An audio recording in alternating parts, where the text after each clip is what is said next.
Action Boom on Action Boom's Healthy Life Kitchen. Today we're going to do a new topic. We're going to talk about wheatgrass. I'll tell you all about wheatgrass in a minute. But in the meantime, what I'm going to tell you about is the product that I use. This is a certified organic non-GMO wheatgrass. I ordered it on Amazon. You can pick it up at Whole Foods or any of those other places that serve natural products.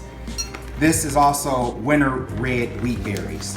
And what we want to do is start with about a cup. If you want to start from a smaller portion of it, you want to get one flat to a cup.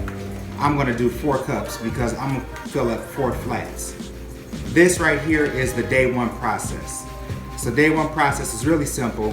It'll take just a couple of minutes. You fill out your 4 cups of seeds, like so. And then we're going to take these and we're going to rinse them in the sink real good with cold water. Rinse your seeds very well. Put them in a colander or a strainer like the one you see here and just rinse them down. Once you've rinsed them very well, then you want to put them in a bowl, a large enough bowl that it can hold the seeds and water, fill it to the top, and then cover that bowl of seeds up with the water in it overnight for 12 hours and just let it sit on the counter at room temperature.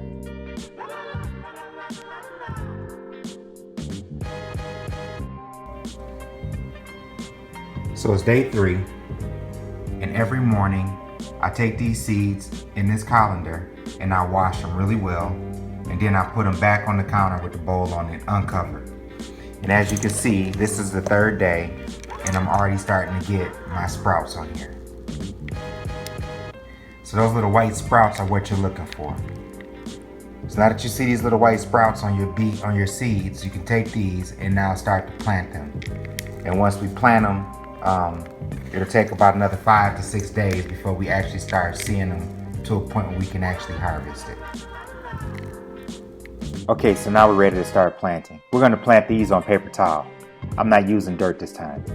Dirt is a very good space for it, but it's a lot of work and it's kind of cumbersome. So for the purpose of this training video here, I'm just going to use some paper towel.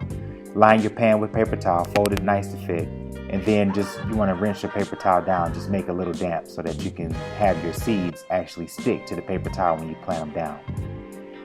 Get your seeds, they're ready to go. You want to spread a nice little layer down. You don't want them so thick that they're standing on top of each other. And you want to just make sure that you got a nice flat layer of them.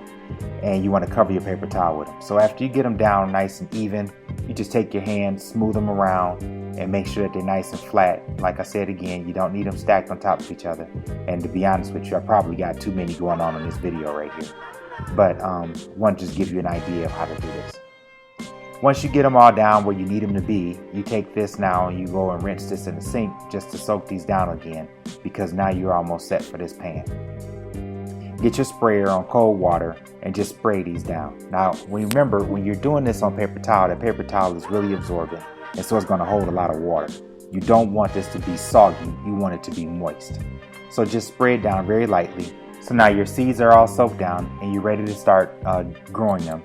Take a towel, a dark towel, and just lay it over the top of your case or top of your planter. And then just sit that in a space. It doesn't have to have any sunlight today, don't even worry about that. Just put it on the counter and let it sit overnight. I did it in a couple of different types of containers here. And then the third one I thought about is for people that would use an excuse and say, well, I don't have any planters, so I can't do it. I used a regular cookie sheet. Cover this up with a towel just like you did with the other planters, and then just leave it on the counter overnight. So this is the next day after I've planted these on a paper towel, and you can look here and you can see that we're already starting to get some little green buds on it. So this is day 2. I'll be back and show you what day 3 or 4 looks like. This is day 5 of harvesting. So as you can see here, we got about a good 4, maybe 5 inches here. We want this to be about 7 inches before we harvest it, but this is almost ready to go. So by day 7, we'll be harvesting this, cutting it up and drinking it. Okay, this is day 6 and we are definitely on schedule to harvest this on day 7 tomorrow. Let's talk about juicers for a minute. You know, I hear a lot of conversation about people don't want to buy a juicer, so they want to use their Jack LaLanne juicer or their counter blenders and all of that kind of stuff. I'm going to talk about masticating juicers versus centrifugal juicers for a second. Centrifugal juicers Centrifugal means directing or moving away from the center of an axis or an object. With a centrifugal juicing machine, there's a high-speed spinning action occurring that grinds the food into pulp and then juice is poured into a cup or a glass for your enjoyment. Let's talk about masticating juicers, because the word masticate means to knead, grind, or chew a substance into a pulp. So when you chew your food, you're actually masticating your food, and this pulls some of the juices from the food. With the masticating juicer, this type of juicing action is done with very low speed, and there's no type of spinning action involved. It's an effective way to extract the juice from food. Now, the difference between a centrifugal and a masticating juicer is that when a centrifugal juicer is running, it actually creates heat and friction as it's spinning at that high speed.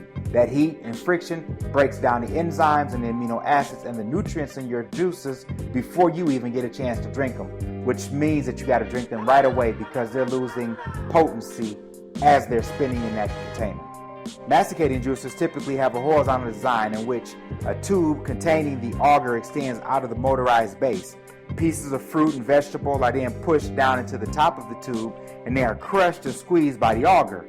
Because of the slower crushing and squeezing action, masticating juicers can process leafy greens and wheatgrass, and the juice that they produce will last much longer than that made in a centrifugal juicer. Okay, so it's been 7 days since we planted our wheatgrass, and now we're ready to harvest it. You want to cut it about 1 inch away from the bottom of the plant tray. Pick the grass up using your scissors or a sharp knife and just cut it in sections. I usually cut mine in 4-inch sections, and I stack it to the side and put it in Ziploc bags, and I use that all week. Some people use sharp knives. It's your preference. You get 2 harvests out of each tray. Water this grass again, set it back where it was, and it'll grow within 2 to 3 days. Okay, so y'all know I'm doing this because I think wheatgrass is intense. So intense that it's probably at least 50 reasons why you should drink wheatgrass every day. I'm going to discuss a few of those while we watch the harvesting and juicing process. For one, wheatgrass juice is one of the best sources of living chlorophyll available. Wheatgrass juice is an effective healer because it contains all the minerals known to man and vitamins A, B complex, C, E, I, and K. It's extremely rich in protein and contains 17 amino acids. Those are the bodybuilding blocks of protein. Wheatgrass juice contains about up to 70% of chlorophyll, which is an important factor in blood building too. Chlorophyll is the first product of light, and therefore it contains more light energy than any other food element. Chlorophyll can be extracted from many plants, as you already know, but wheatgrass is superior because it has been found to have over 100 elements needed by man. If you grow wheatgrass in organic soil, it absorbs 92 of the known 115 minerals of that soil. Liquid chlorophyll has the ability to get into the tissues where it can actually refine and renew them. Wheatgrass is known for clearing up congestion and sinus problems with immediate relief. Liquid chlorophyll washes drug deposits out of the body. It neutralizes toxins out the body. It helps purify the liver. It improves blood sugar problems. It reduces high blood pressure and enhances the capillaries. It removes heavy metals from the body and is great for blood disorders of all kinds.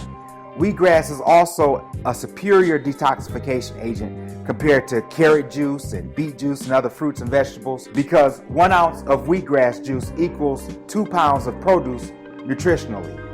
So you'd have to eat 2 pounds of leafy green vegetables in order to get the same amount of nutrients in 1 ounce of wheatgrass. It's kind of crazy. With the right diet, you can even use wheatgrass to cure acne, and it helps remove scars if you take it for like 6 to 7 months. A small amount of wheatgrass juice in your daily diet even helps to prevent tooth decay. Wheatgrass juice, if you can take it and hold it in your mouth for like 5 minutes, it'll help eliminate toothaches. It actually pulls the poisons out of your gums. You can gargle with wheatgrass for a sore throat. If you got pyorrhea of the mouth, lay the pulp from the wheatgrass, soak it in the juice, and then stick it on the diseased area in your mouth, and it'll help to heal that. You got to spit the pulp out, of course. Don't swallow that pulp. But then you can also drink, wheatgrass for your skin problems such as eczema and psoriasis. Wheatgrass helps to keep your hair from graying. If you got bad digestive problem, wheatgrass juice even helps to improve the digestion. It's great for constipation and keeping the bowels open because it has so much magnesium in it. It's high in magnesium. It can also help improve arthritis. Soak a cotton sock in like 6 ounces of the wheatgrass juice and then place it on the affected area and cover it with plastic saran wrap or a bag. You can massage like 6 ounces of it into your scalp and cover your scalp with a shower cap for like 15 minutes. It'll help reduce the dandruff. It's also gluten-free because you cut it before it actually grows into any grain. And finally, by taking wheatgrass juice, you may feel an increase in strength and endurance, renewed health, and experience an overall sense of well-being. Get you some wheatgrass. Trust the kid. I ain't never steered you wrong before.